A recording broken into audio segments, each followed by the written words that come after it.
Welcome to my channel.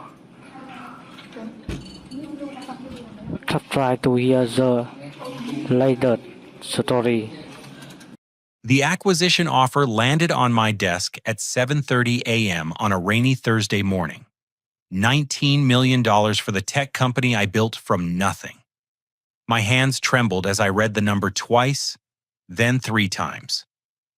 But the celebration died in my throat when my phone buzzed with a text from my estranged business partner, Marcus. Saw the news. Remember our original agreement? I'm calling my lawyer. You owe me half of everything. The same Marcus who had abandoned me with $450,000 in crushing debt 3 years ago. My name is Chauncey, and 3 years ago I thought I understood what betrayal meant. I was wrong. Marcus Westfield and I had been roommates at Ohio State University studying computer science together. He was everything I wasn't. Tall, confident, with a smile that could charm investors, and a handshake that sealed deals. I was the quiet one, the guy who stayed up until 4 a.m. perfecting code, while Marcus networked at fraternity parties and startup meetups. When we graduated in 2019, Marcus pitched the idea of starting our own software development company, Next Gen Solutions. He called it Complete with a sleek logo he'd commissioned from a graphic designer friend. The concept was brilliant. A revolutionary customer relationship management platform that could predict client behavior using advanced algorithms I'd developed for my senior thesis. Marcus handled the business side while I built the technology. Within 6 months, we'd secured our first major contract with Cleveland Manufacturing Consortium, a group of mid-sized factories looking to modernize their customer outreach. The deal was worth $300,000 over 2 years, enough to keep us afloat while we developed our platform. Everything seemed perfect until the night Marcus knocked on my apartment door, looking pale and carrying a stack of legal documents. "Chauncey, we need to talk," he said, stepping into my cramped studio apartment near campus. "The lawyers need some signatures to finalize our corporate structure." I trusted him completely. Why wouldn't I? We'd been friends for 4 years, partners for 6 months. Marcus spread the papers across my small dining table, pointing to highlighted signature lines. "Standard partnership stuff," he explained quickly. "Incorporation papers, tax elections, liability protections." My dad's corporate lawyer drew everything up pro bono. I should have read every word. I should have asked questions. Instead, I signed where he pointed, focused more on debugging a particularly stubborn piece of code I'd been wrestling with all day. 6 weeks later, Cleveland Manufacturing Consortium filed for bankruptcy, citing industry-wide supply chain disruptions. Our $300,000 contract evaporated overnight. But that wasn't the worst part. The worst part came when creditors started calling my personal phone number. "Chauncey Martinez, this is Rebecca Johnson from Midwest Business Lending. You're personally liable for Next Gen Solutions' outstanding debt of $137,000. "That's impossible," I told her. "The company borrowed that money, not me.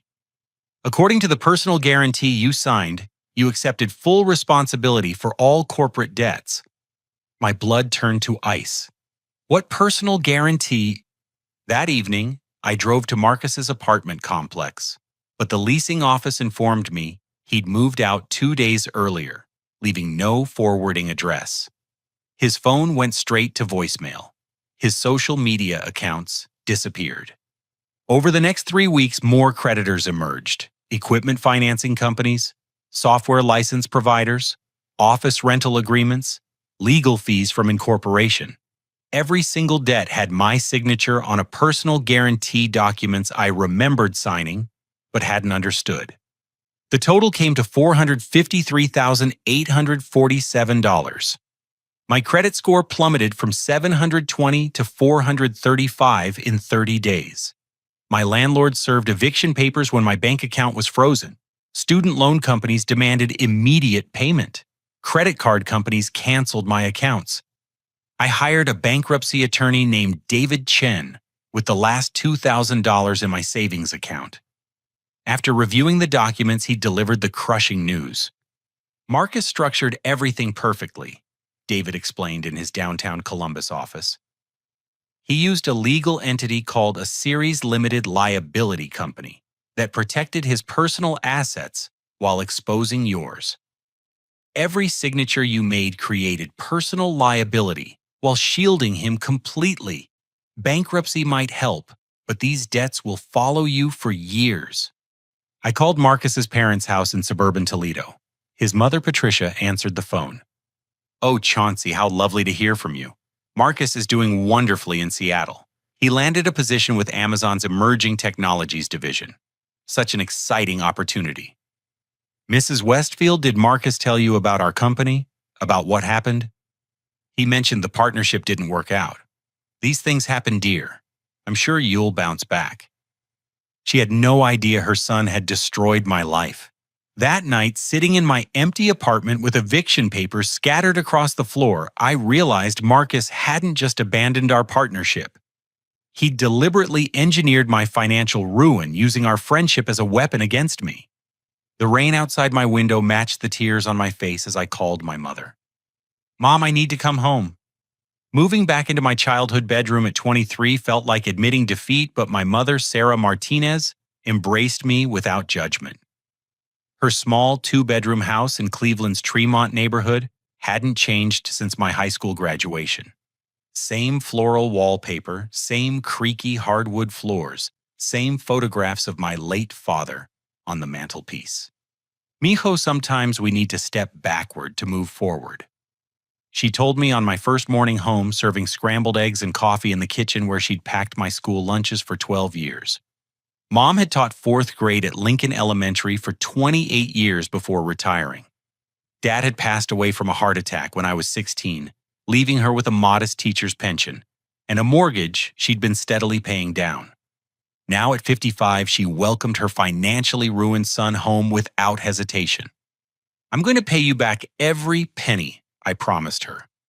"Pay me back for being your mother, don't insult me." But I felt the weight of my failure every day. Mom worked part-time at a local tutoring center to supplement her pension, and I watched her count coupons before grocery shopping, calculating every purchase. My presence stretched her already tight budget, and guilt gnawed at me constantly. I found work immediately. 3 part-time jobs that together barely covered my debt payments and modest contributions to household expenses. Monday through Wednesday, I stocked shelves at a 24-hour grocery store from midnight to 8 a.m. Thursday and Friday evenings, I delivered pizzas for Tony's Italian Kitchen. Weekends, I provided tech support at Best Buy, helping elderly customers set up smartphones and troubleshoot laptop problems. The work was exhausting, but it gave me time to think. During quiet grocery store shifts, my mind raced with ideas.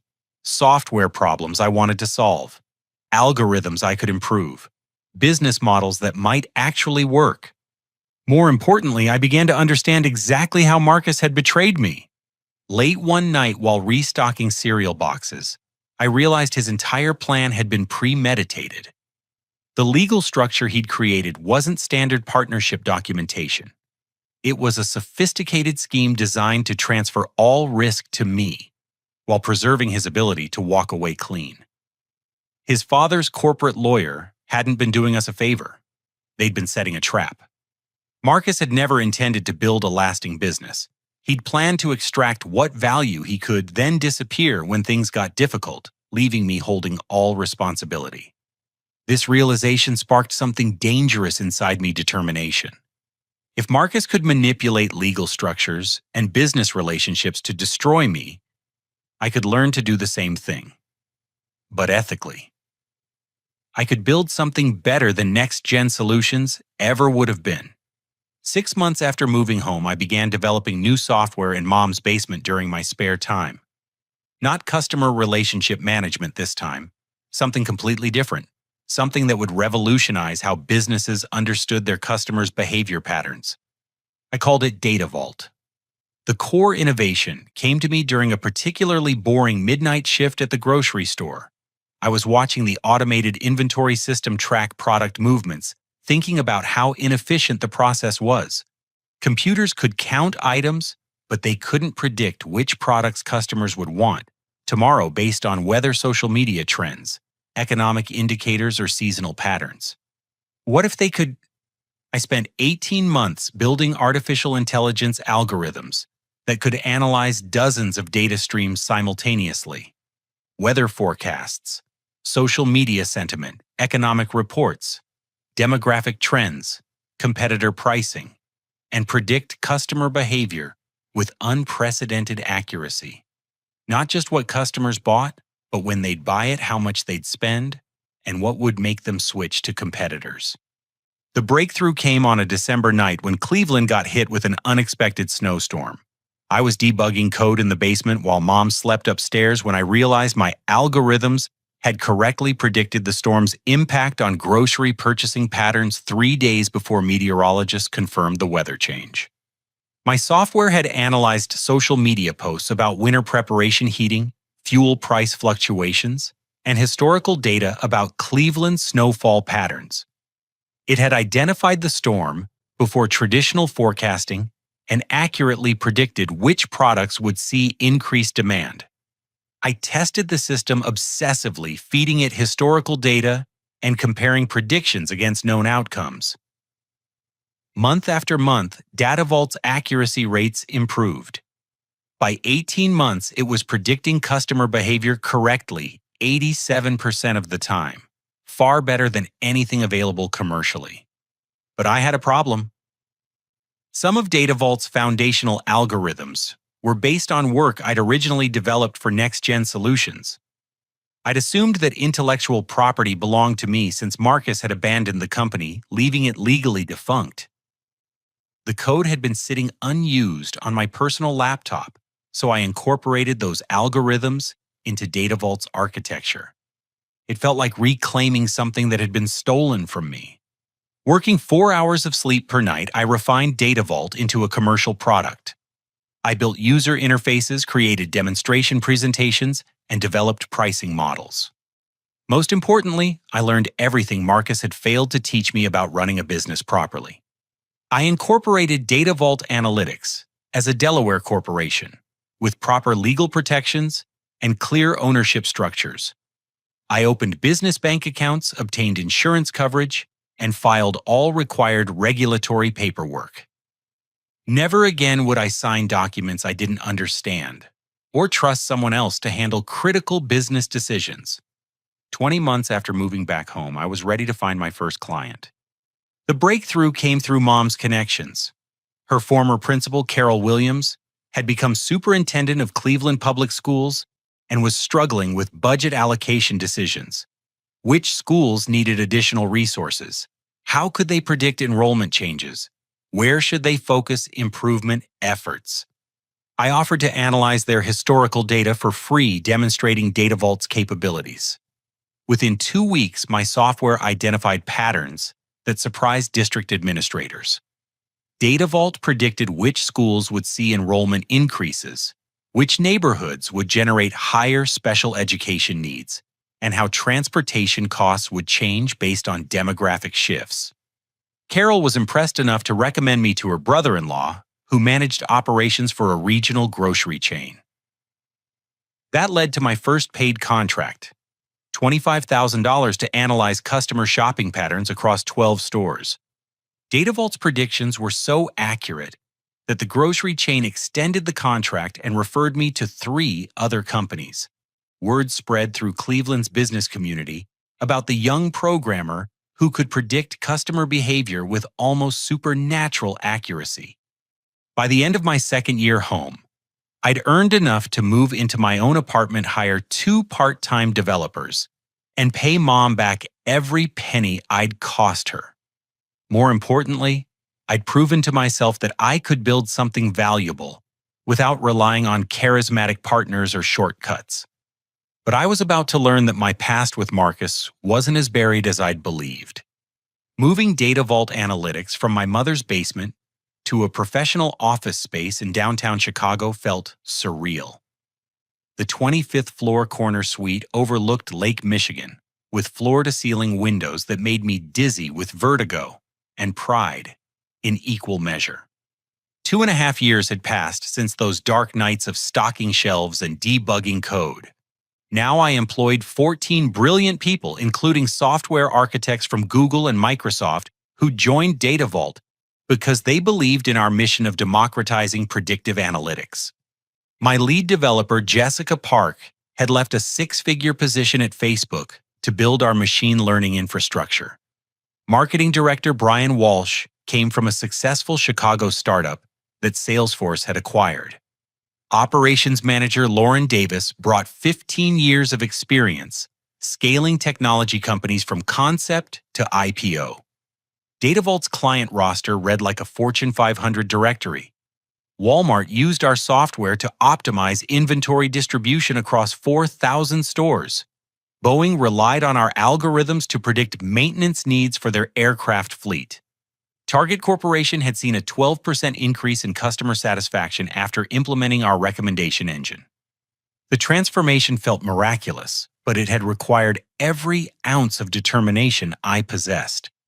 After that initial success with Cleveland Public Schools and the regional grocery chain, I'd made a crucial decision. I would relocate to Chicago and pursue enterprise clients aggressively. Mom supported the move, understanding that Data Vault's growth potential required a larger market. "You're ready, mijo," she said, helping me pack boxes in her living room. "Your father would be so proud of what you've built." Chicago's business ecosystem embraced Data Vault immediately. The city's combination of traditional corporations and innovative startups provided the perfect testing ground for our technology. Within 6 months, I'd signed contracts with 3 major retailers and 2 manufacturing companies. The breakthrough came when Data Vault correctly predicted a supply chain disruption that would have cost one client $18 million. Our algorithms detected subtle changes in supplier communication patterns, shipping delays, and vendor payment schedules that human analysts had missed. The client was able to switch suppliers 2 weeks before their original vendor filed for bankruptcy. Word spread rapidly through corporate procurement networks. Companies began viewing Data Vault not as a nice-to-have analytics tool, but as essential infrastructure for risk management and competitive advantage. Revenue growth was exponential. Year 1, $300,000. Year 2, $2.4 million. Year 3, $8.7 million, with projections suggesting we'd hit $15 million in year 4. I moved from a studio apartment to a luxury condo in Lincoln Park. I bought Mom a new Toyota Camry and paid off her mortgage, despite her protests. I established a college scholarship fund at Ohio State for students studying artificial intelligence. More satisfying than financial success was the knowledge that Data Vault was genuinely helping businesses make better decisions. Small companies could compete with industry giants by leveraging our predictive capabilities. Nonprofits optimized their fundraising strategies. Hospitals improved patient care by anticipating resource needs. The technology Marcus and I had originally envisioned for next-gen solutions had evolved into something far more powerful and beneficial. But success also brought visibility, and visibility brought unwanted attention. The first sign of trouble appeared on a Tuesday morning in March, when my executive assistant Angela Rodriguez knocked on my office door with an unusual expression. "Chauncey, there's a man in reception asking to see you. He says he's an old business partner, but he doesn't have an appointment. Should I call security?" My stomach dropped before my brain processed the information. "What's his name?" "Marcus Westfield." The blood drained from my face. 3 years had passed since Marcus abandoned me, with crippling debt disappeared to Seattle, and left me to rebuild my life from scratch. 3 years during which I'd checked his LinkedIn profile obsessively, wondering if he'd ever return to claim credit for Data Vault's success. Now he stood in my reception area wearing an expensive charcoal gray suit and carrying a leather briefcase that probably cost more than most people's monthly rent. Behind him stood a sharp-dressed woman with silver hair and predatory eyes holding a tablet and legal documents. "Chauncey," Marcus called out as I entered the reception area, extending his hand as if we were old friends meeting for lunch. "You look fantastic. Success suits you." I didn't shake his hand. "What do you want, Marcus?" His smile never wavered. "We need to talk. Privately. This is Patricia Wells, my forensic accountant. We've been following DataVault's progress with great interest." Patricia Wells stepped forward, her voice crisp and professional. "Mr. Martinez, we represent the interests of NextGen Solutions LLC, which maintains certain intellectual property rights relevant to your current business operations." My conference room had never felt smaller than it did that afternoon, with Marcus and Patricia Wells spreading documents across the mahogany table I'd purchased to celebrate DataVault's first million-dollar contract. "I'll be direct," Marcus said, his charm replaced by cold calculation. "DataVault's core algorithms infringe on intellectual property developed during our NextGen Solutions partnership. My legal team has conducted extensive analysis of your software architecture." Patricia Wells activated her tablet, displaying side-by-side code comparisons that made my heart race with panic. "These algorithmic structures," she continued, pointing to highlighted sections, "demonstrate clear derivation from work originally created collaboratively. While you've enhanced and expanded the codebase significantly, the foundational elements remain legally protected intellectual property." Marcus leaned back in his chair, studying my reaction. "I never abandoned NextGen Solutions, Chauncey. I dissolved the operational company to avoid debt obligations, but I maintained legal ownership of all intellectual property through a holding company structure." He slid a thick document across the table. "Our original partnership agreement contains a clause requiring shared ownership of any future ventures utilizing our collaborative work. Since DataVault incorporates foundational algorithms from our next-gen development, I'm entitled to 50% ownership of your company." I read the clause 3 times, my hands shaking. The legal language was complex, but the meaning was clear. Any software I developed using intellectual property from our original partnership would be subject to shared ownership, regardless of how much additional work I'd contributed. "You planned this?" I whispered. Marcus shrugged. "I plan to protect my interests. You've done excellent work building DataVault, Chauncey. I'm genuinely impressed. But business is business." Patricia Wells consulted her tablet. "Based on current market valuations and revenue projections, we estimate DataVault's worth at approximately $22 million. We're prepared to accept a settlement of $11 million payable within 90 days. The room spun around me. $11 million would bankrupt DataVault, destroy everything I'd built, and leave my employees without jobs. It would prove that Marcus had been right to betray me, that I was too naive and trusting to succeed in business. "I need time to review this with my attorneys," I managed to say. "Of course," Marcus replied, standing and straightening his jacket. "But don't take too long. We've heard rumors about acquisition interest from some major players. It would be unfortunate if legal complications delayed or derailed such opportunities." My blood froze. The acquisition rumors were accurate. Meridian Industries, a tech conglomerate based in Austin, had been conducting preliminary due diligence for 3 weeks. Their preliminary offer suggested a valuation around $19 million, enough to secure DataVault's future and provide substantial returns for our early investors. Marcus knew about the acquisition talks. As they gathered their documents, Marcus paused at the conference room door. "For what it's worth, Chauncey, I always believed you'd build something successful. I just wanted to make sure I'd benefit when you did." After they left, I sat alone in the conference room for 2 hours, staring at Lake Michigan and wondering how everything had gone wrong so quickly. But this time, I wasn't the naive 23-year-old who'd trusted Marcus blindly. I was a successful entrepreneur who'd learned to fight for what I'd built. Marcus wanted a war. He was about to get one. Jennifer Rodriguez arrived at DataVault's offices the next morning with 3 associates and enough legal documents to fill my conference room table twice over. As one of Chicago's most respected corporate attorneys, Jennifer specialized in intellectual property disputes and had successfully defended dozens of tech companies against frivolous claims. "Tell me everything," she said, settling into the chair across from me. "Start from the beginning and don't leave out any details.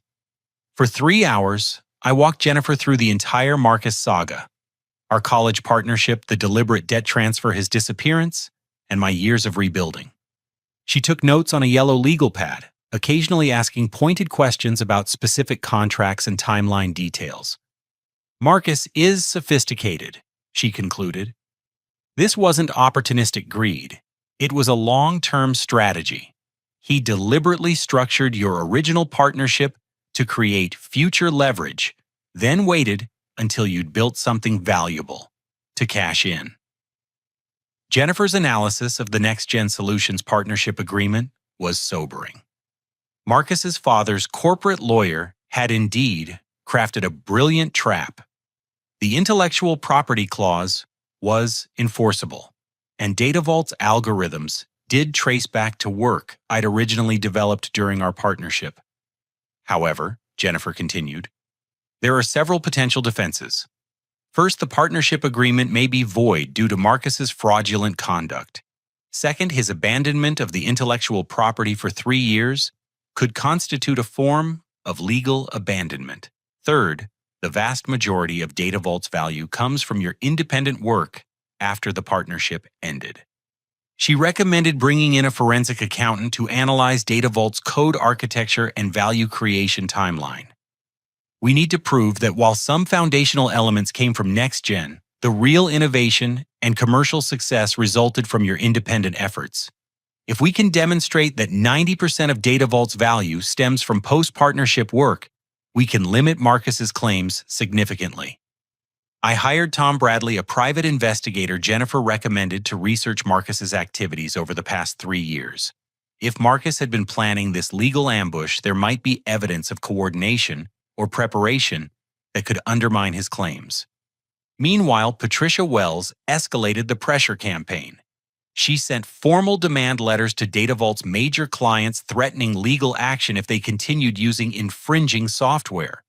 3 clients immediately suspended their contracts pending resolution of the intellectual property dispute. Walmart's procurement director called me personally. Chauncey, we love working with DataVault, but we can't risk legal complications with our vendor relationships. Until this gets resolved, we're pausing all new projects and reviewing our existing contracts. Boeing followed suit the next day, as did Target Corporation.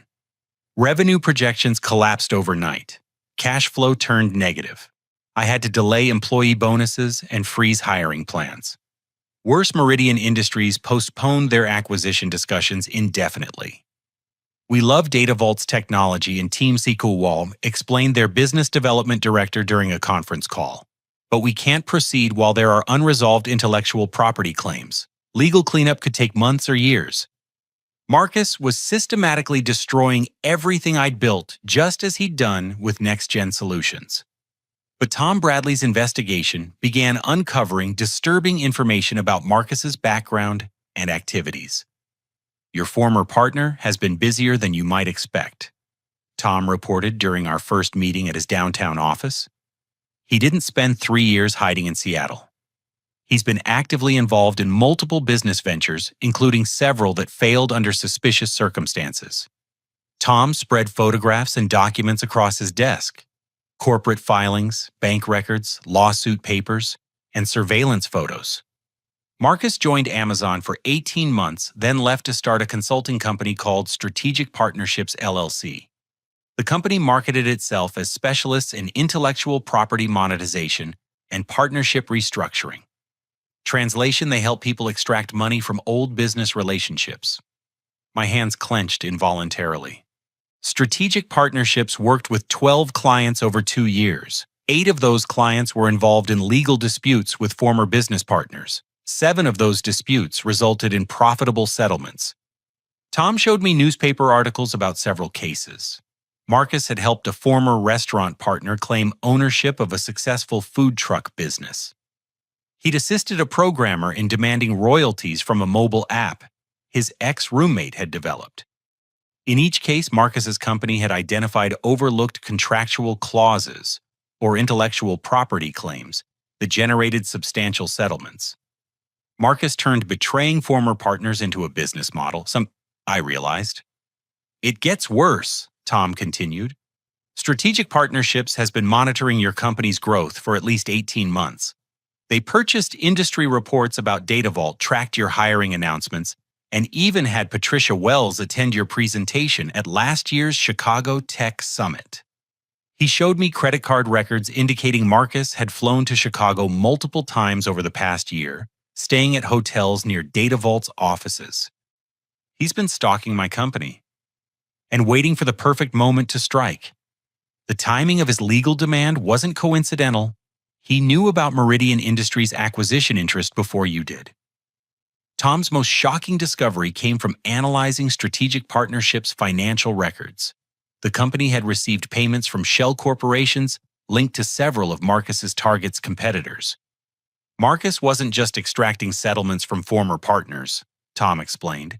He was being paid by their competitors to disrupt successful businesses through legal warfare. It's corporate sabotage disguised as intellectual property enforcement. Jennifer Rodriguez was furious when I shared Tom's findings.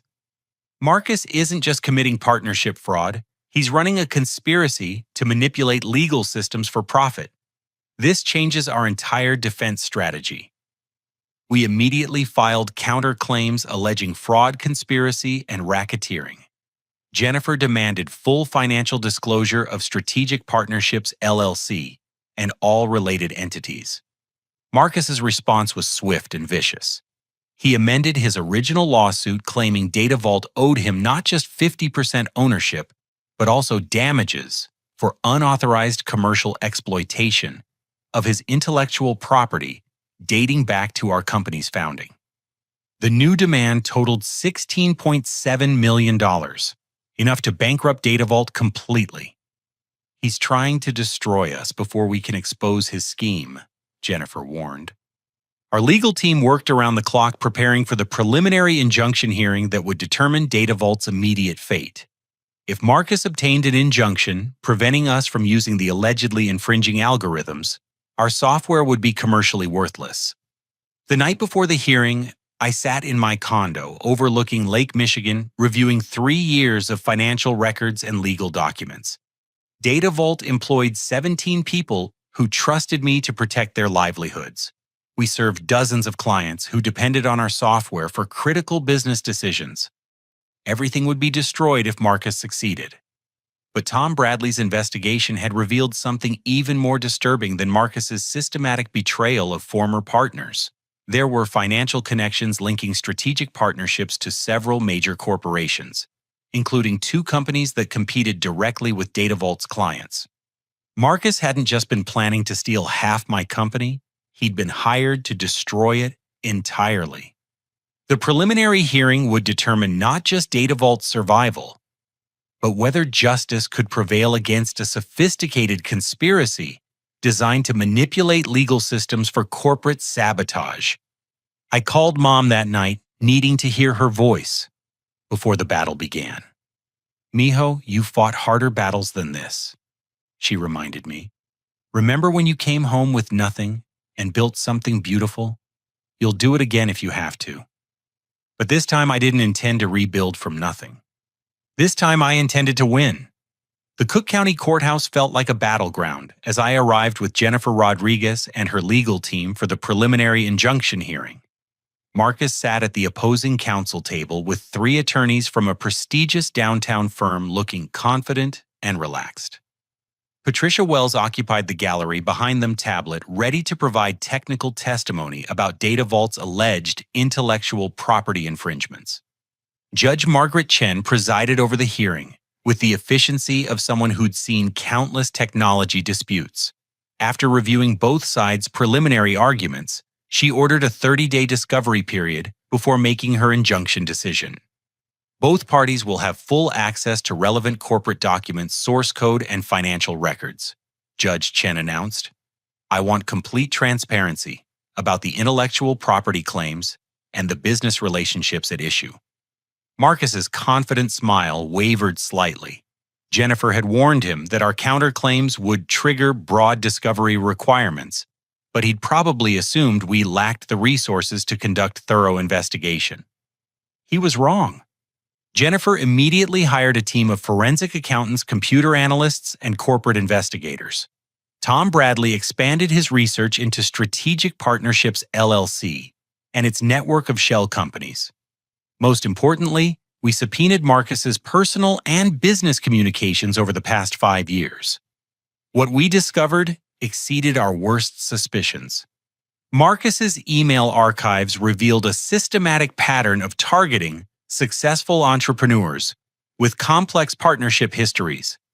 Strategic Partnerships maintained a database of promising startups and their founding teams identifying potential intellectual property disputes that could be monetized. But DataVault had been different from Marcus's other targets. DataVault had been personal. Tom Bradley found email exchanges between Marcus and his father's corporate lawyer, dating back to our original Next Gen Solutions partnership. The intellectual property clause hadn't been standard legal protection. It had been specifically crafted to give Marcus future leverage over any company I might build. They planned this before you even graduated college, Tom explained during a late-night strategy session. Marcus identified you as a valuable long-term asset and structured your partnership to ensure he could profit from your future success. Even more damaging was evidence linking Strategic Partnerships to corporate espionage activities. Marcus had hired private investigators to monitor several former partners, including surveillance of their offices, interception of their communications, and infiltration of their business networks. DataVault had been under surveillance for 2 years. Jennifer's forensic accountants discovered that Strategic Partnerships had received over $3 million from shell companies controlled by Apex Analytics, DataVault's primary competitor. Apex had been paying Marcus to disrupt our business relationships and delay our growth trajectory. This isn't just partnership fraud, Jennifer told me. It's commercial espionage and conspiracy to restrain trade. Marcus has been working as a corporate spy while claiming to represent legitimate intellectual property interests. Our most devastating discovery came from analyzing Marcus's communications with Patricia Wells. Her forensic analysis of DataVault's algorithms had been prepared months before Marcus contacted us, using illegally obtained source code samples that Apex Analytics had acquired through corporate espionage. Patricia Wells wasn't an independent expert. She was part of Marcus's conspiracy. But while we were building our case against Marcus, he was escalating his attacks on DataVault's business operations. Strategic Partnerships filed intellectual property complaints with DataVault's hosting providers claiming our software violated federal copyright laws. 3 major cloud computing companies suspended our accounts, forcing emergency migrations that cost hundreds of thousands of dollars and caused service disruptions for our clients. Marcus also filed complaints with the Better Business Bureau, the Illinois Attorney General's Office, and industry trade associations claiming DataVault was operating fraudulently and harming customers through stolen intellectual property. Our reputation was being systematically destroyed. 2 more major clients canceled their contracts. Employee morale plummeted as news coverage portrayed DataVault as a company built on stolen technology. Recruiting became impossible. Who wanted to join a startup facing potential bankruptcy? Most frustrating was how effectively Marcus manipulated media coverage. His public relations firm distributed press releases describing him as a victim of intellectual property theft, seeking fair compensation for stolen innovations. Technology blogs picked up the story, portraying our legal dispute as a cautionary tale about partnership agreements and startup ethics. I became the villain in my own success story. Jennifer filed emergency motions seeking sanctions against Marcus for abuse of legal process. But court hearings moved slowly while Marcus's public relations campaign continued damaging DataVault's reputation. The breakthrough came from an unexpected source. Tom Bradley had been investigating Apex Analytics' corporate structure when he discovered something remarkable. Apex's parent company, Global Technology Ventures, was owned by a consortium of investors that included Marcus's uncle Robert Westfield. Robert Westfield sat on the board of directors of Cleveland Manufacturing Consortium. the same company that had defaulted on Next Gen Solutions' original contract, triggering the debt crisis that destroyed my credit and forced me to move back home. The bankruptcy wasn't random, Tom explained. Marcus's family orchestrated the default to collapse Next Gen Solutions at the precise moment when you were most vulnerable to personal liability. Financial records confirmed the conspiracy. Cleveland Manufacturing Consortium had been financially stable when they signed our contract. Robert Westfield had engineered their bankruptcy filing to coincide with Next Gen's most critical cash flow period, ensuring maximum damage to my personal finances while protecting Marcus's assets. Marcus hadn't just betrayed our partnership, he'd destroyed our original company as part of a coordinated family scheme to control my future business activities. "They've been manipulating your life for 5 years," Jennifer said quietly. "Every setback, every financial crisis, every obstacle you've overcome, it was all orchestrated by Marcus and his family. But we finally had evidence of criminal conspiracy spanning multiple years and involving dozens of participants." Jennifer immediately contacted federal prosecutors, presenting evidence of wire fraud, racketeering, and commercial espionage. The FBI opened a formal investigation into Strategic Partnerships LLC and its network of corporate clients. Marcus's response was predictable. He accelerated his timeline, demanding immediate settlement negotiations and threatening to seek criminal charges against me for intellectual property theft. But his leverage was evaporating rapidly. Judge Chen scheduled a final hearing for the following week, warning both parties that she expected resolution of all outstanding issues. As I prepared for what would likely be the most important legal battle of my life, Tom Bradley delivered one final piece of evidence that would change everything. Marcus had made a critical mistake. In his arrogance and confidence, he'd recorded conversations with me during Next Gen Solutions' collapse, believing those recordings would provide additional leverage in future legal disputes. But Marcus had also recorded conversations with his co-conspirators, including discussions about manipulating our partnership agreement, orchestrating Cleveland Manufacturing's bankruptcy, and coordinating with Apex Analytics to destroy DataVault's business relationships. Marcus's own recordings proved his guilt beyond any reasonable doubt. Jennifer smiled as she reviewed the audio transcripts. Marcus is about to learn that recording conversations works both ways. These tapes will destroy him in court and provide evidence for federal prosecutors. The final hearing would determine not just DataVault's future, but whether Marcus's 5-year conspiracy would finally be exposed and prosecuted. Justice was about to be served, but in a way none of us had anticipated. The federal courthouse in downtown Chicago buzzed with activity as news crews gathered outside Judge Chen's courtroom.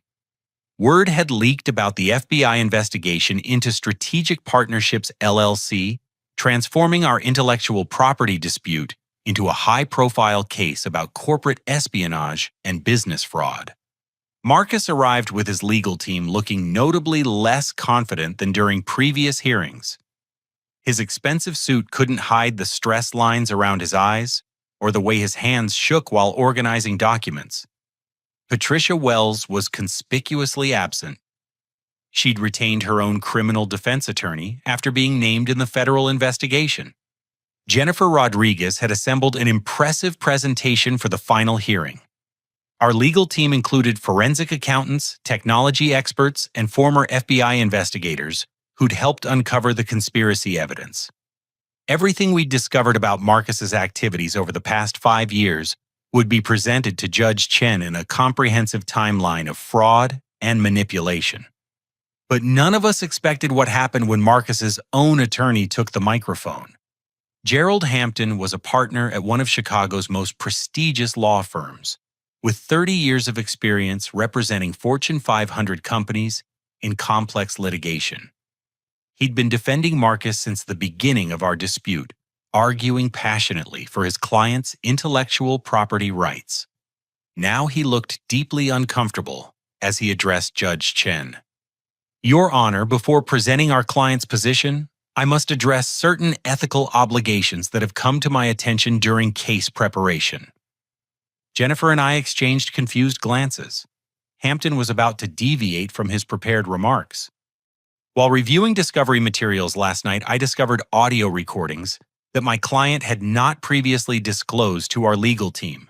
These recordings contain conversations relevant to this case that significantly impact our understanding of the underlying facts.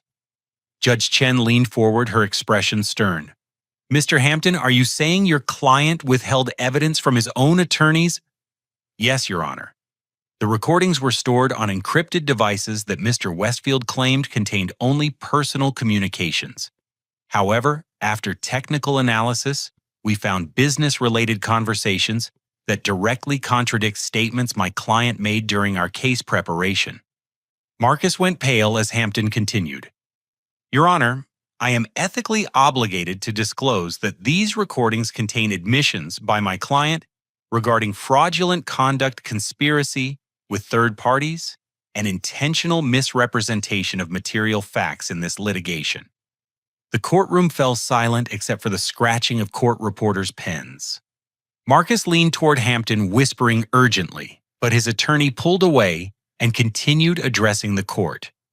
Specifically, the recordings include conversations between my client and co-conspirators, discussing plans to manipulate the original Next Gen Solutions partnership agreement, coordinate with competing companies to damage DataVault's business relationships and use fraudulent intellectual property claims to extract settlements from former business partners. Judge Chen's voice was ice cold. Mr. Hampton, are you withdrawing from representation of your client? Yes, Your Honor. Given the ethical violations revealed by these recordings, our firm cannot continue representing Mr. Westfield. We are also obligated to report this matter to appropriate authorities for potential criminal investigation. Marcus stood abruptly, his face flushed with panic. Your Honor, I object to this proceeding. Mr. Hampton is violating attorney-client privilege and making unsubstantiated allegations. Mr. Westfield, Judge Chen replied sharply, attorney-client privilege does not protect communications about ongoing fraud or future criminal conduct. Mr. Hampton is following proper ethical procedures. Hampton activated a digital audio system filling the courtroom with Marcus's voice from recordings made during Next Gen Solutions' collapse. The beauty of this structure. Marcus's recorded voice explained to an unidentified co-conspirator is that Chauncey will be personally liable for everything while I walk away clean. The partnership agreement gives me leverage over any future company he builds, so I'll profit from his work without taking any risks. A second recording played Marcus discussing Cleveland Manufacturing Consortium's planned bankruptcy. Uncle Robert confirmed the timing. They'll file for bankruptcy next month, right when NextGen's cash flow hits bottom. Chauncey will be forced to cover all debts personally, and his credit will be destroyed for years. The most damaging recording featured Marcus coordinating with Apex Analytics executives. DataVault is becoming a serious threat to your market position. My intellectual property claims will disrupt their operations for at least 6 months, giving you time to develop competing products and steal their major clients. Judge Chen stopped the playback after 15 minutes of recorded admissions. Mr. Westfield, these recordings demonstrate clear evidence of fraud, conspiracy, and perjury. I am immediately dismissing all intellectual property claims against DataVault Analytics and referring this matter to federal prosecutors for criminal investigation. But the judge wasn't finished. Furthermore, based on the evidence of systematic fraud and manipulation, I am ordering Mr. Westfield to pay full attorney fees and damages to DataVault Analytics. The total amount will be determined after proper financial analysis, but preliminary estimates suggest damages exceeding $2 million. Marcus collapsed into his chair, the weight of his collapsed conspiracy finally hitting him. Jennifer stood to address the court. Your Honor, DataVault Analytics requests immediate injunctive relief preventing Mr. Westfield and his associates from interfering with our business operations, contacting our clients, or making false statements about our company's intellectual property rights. Granted, Judge Chen replied immediately. Mr. Westfield and all associated parties are permanently enjoined from any contact with Data Vault Analytics or its business relationships. As court officers escorted Marcus from the courtroom, he turned toward me one final time. Gone was the confident smile and predatory calculation I remembered from our college partnership. In its place was the hollow stare of someone whose carefully constructed schemes had collapsed completely. "This isn't over, Chauncey," he called out as bailiffs led him away. But we both knew it was over. The recordings had destroyed any remaining credibility Marcus might have claimed. Federal prosecutors would use the evidence to pursue criminal charges for wire fraud, racketeering, and commercial espionage. More importantly, Data Vault Analytics was finally free from the legal complications that had threatened our existence. Jennifer gathered our documents as the courtroom emptied. "Marcus made a classic criminal mistake," she observed. "He kept evidence of his own crimes, believing he could control how that evidence would be used. In the end, his arrogance destroyed him." Outside the courthouse, I called my mother with the news. "Miho Justice has a way of finding the truth," she said quietly. "Your father always told me that good people who work hard will eventually be protected by the universe." That afternoon, I called an all-hands meeting at Data Vault's offices to share the legal victory with our employees. The relief in the room was palpable. Everyone had been worried about their jobs and the company's future. "Marcus thought he could destroy what we built together," I told the team. "Instead, his attacks made us stronger and more determined to succeed." 3 days later, Meridian Industries called to restart acquisition discussions. The final offer was $19.3 million. But this time there was no question about who owned what we'd built together. 6 months after the courthouse victory, I stood in the penthouse conference room of Meridian Industries' Austin headquarters, signing the final documents that would transfer Data Vault Analytics for $19.3 million. The acquisition had proceeded smoothly once all intellectual property disputes were resolved, and Meridian's executives were excited about integrating Data Vault's predictive algorithms into their enterprise software suite. More satisfying than the financial windfall was the knowledge that justice had prevailed completely. Marcus Westfield was sentenced to 4 years in federal prison for wire fraud, racketeering, and commercial espionage. Strategic Partnerships LLC was dissolved, its assets frozen to pay restitution to victims of the conspiracy. Patricia Wells received 18 months imprisonment for her role in the scheme and was permanently disbarred from practicing forensic accounting. Apex Analytics faced federal prosecution for corporate espionage, resulting in $73 million in fines and the resignation of their entire executive team. Robert Westfield was convicted of securities fraud related to Cleveland Manufacturing Consortium's manipulated bankruptcy and sentenced to 2 years imprisonment plus restitution payments. The FBI investigation revealed that Marcus's conspiracy had victimized 12 other entrepreneurs over 5 years, generating illegal profits exceeding $8 million. Every victim received full restitution from asset forfeitures. Most importantly, federal prosecutors established new legal precedents for prosecuting intellectual property fraud and corporate espionage, making it much harder for future conspirators to manipulate partnership agreements and legal systems for profit. But my personal transformation went far beyond legal victories and financial success. The experience taught me profound lessons about trust, resilience, and the importance of building ethical business relationships. Marcus had tried to destroy me because he believed I was too naive and trusting to succeed in competitive markets. Instead, his attacks forced me to develop sophisticated defenses while maintaining my fundamental integrity.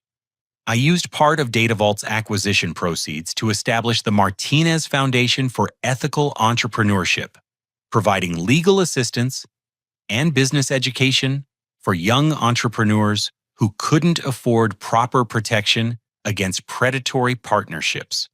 The foundation's mission was ensuring that no other innovator would suffer the betrayals and manipulations I'd experienced. Miho, you turned your greatest pain into your greatest purpose. Mom observed during the Foundation's launch ceremony at Ohio State University. The Foundation's first initiative was creating standardized partnership agreement templates that protected all parties fairly while preventing the legal manipulation Marcus had employed. We worked with law schools across the country to educate future attorneys about recognizing and preventing partnership fraud. Our second program provided free forensic accounting services for entrepreneurs facing suspicious intellectual property claims. Too many innovators accepted fraudulent demands because they couldn't afford proper legal defense. The Martinez Foundation ensured that financial resources wouldn't determine legal outcomes. Most personally meaningful was our mentorship program connecting young entrepreneurs with experienced business leaders who could provide guidance about partnership decisions, equity structures, and risk management. I personally mentored 12 entrepreneurs during the Foundation's first year, helping them avoid the mistakes that had nearly destroyed my career. One mentee, a brilliant young woman named Sarah Kim, developing renewable energy software, reminded me of my younger self. Technically gifted but vulnerable to manipulation by more experienced partners. When her co-founder tried to replicate Marcus's debt transfer scheme, the Martinez Foundation's legal team intervened immediately, protecting Sarah's interests and exposing her partner's fraudulent conduct. "You saved my company and my future," Sarah told me after her legal victory. "Without the Foundation's help, I would have lost everything to someone I trusted." These success stories validated my decision to transform personal trauma into systematic prevention of entrepreneurial exploitation. My mother moved to a beautiful home in Coronado, California, where she could walk on the beach every morning and volunteer at local schools. At 60, she was healthier and happier than I'd seen her since Dad's death, finally free from financial stress and proud of her son's accomplishments. "Your father would be amazed by what you've built," she said during one of our weekly phone calls. "Not just the business success, but the way you've helped so many other people avoid the pain you experienced." I relocated to Austin to work with Meridian Industries during DataVault's integration, but maintained close connections with Chicago's entrepreneurship community. Many of the employees I'd hired chose to remain with Meridian, excited about applying our technology at global scale. Others joined startup companies carrying DataVault's culture of innovation and integrity to new ventures. Jennifer Rodriguez became the Martinez Foundation's chief legal advisor, developing educational programs about partnership law and intellectual property protection. Tom Bradley established a new private investigation firm specializing in corporate fraud prevention, helping entrepreneurs identify potential threats before they could cause damage. Even Gerald Hampton, Marcus's former attorney, contacted me to apologize for his initial representation of the conspiracy. He genuinely believed his client's claims about intellectual property theft, only discovering the truth when ethical obligations forced him to examine evidence more carefully. "Your case changed how our firm evaluates intellectual property disputes," Gerald told me. "We now conduct independent forensic analysis before accepting any partnership-related claims, specifically to avoid representing fraudulent schemes like Marcus's conspiracy." The legal precedents established by our case were already preventing similar frauds across the technology industry. But perhaps the most satisfying outcome was the transformation of my relationship with business partnerships and trust. Marcus had tried to teach me that successful entrepreneurs must be suspicious, manipulative, and willing to sacrifice relationships for profit. Instead, I learned that sustainable success requires authentic collaboration, transparent communication, and shared commitment to ethical conduct. DataVault's acquisition by Meridian Industries exemplified healthy business relationships. Both companies benefited from the transaction, employees were treated fairly, and clients received improved services. No one was manipulated, betrayed, or exploited. This became the model for all my future business activities. 2 years after the acquisition, I launched a new venture capital firm focused exclusively on supporting entrepreneurs who demonstrated both innovative technology and strong ethical foundations. The Martinez Venture Group invested in companies solving meaningful problems while maintaining high standards for partnership agreements, employee treatment, and client relationships. Our portfolio included renewable energy startups, educational technology companies, and healthcare innovation firms, all led by entrepreneurs who shared our values of integrity and social responsibility. You proved that ethical benchmark business practices generate better long-term results than manipulation and exploitation, observed one of our portfolio company founders. Your success story inspired me to build my company the right way from the beginning. On the 5th anniversary of DataVault's founding, I returned to Cleveland to speak at Lincoln Elementary School, where Mom had taught 4th grade for 28 years. Standing in front of 90 curious 9-year-olds, I shared the most important lesson my journey had taught me. Bad people will try to take advantage of your kindness and trust, I told them. But don't let that make you suspicious of everyone. Instead, learn to protect yourself while remaining open to genuine friendship and partnership. The goal isn't to become hard and cynical, it's to become wise and strong.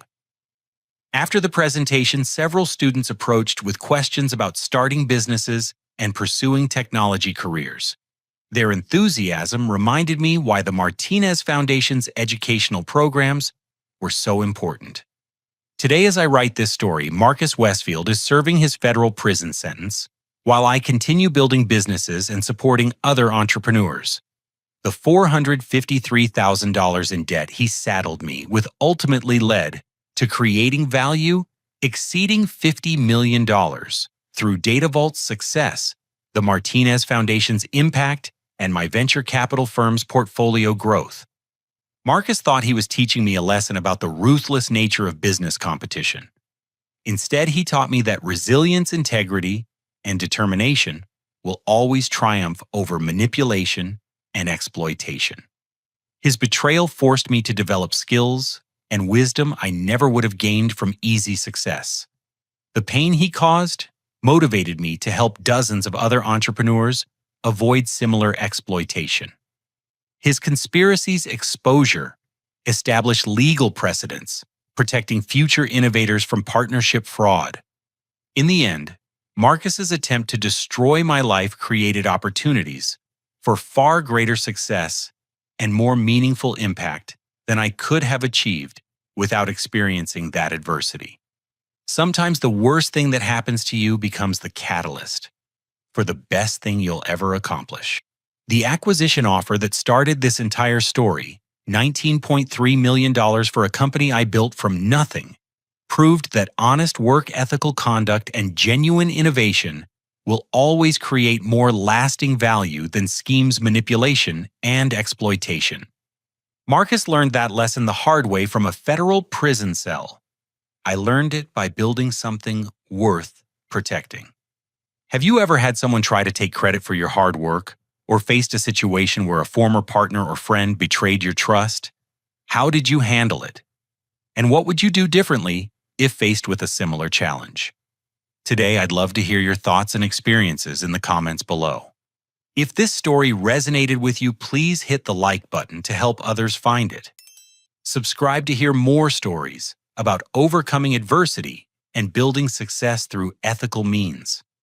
And if you know someone who might benefit from hearing about resilience in the face of betrayal, please share this story with them. Thank you for joining me on this journey from betrayal to triumph. Remember that your setbacks don't define your future. Your response to those setbacks does.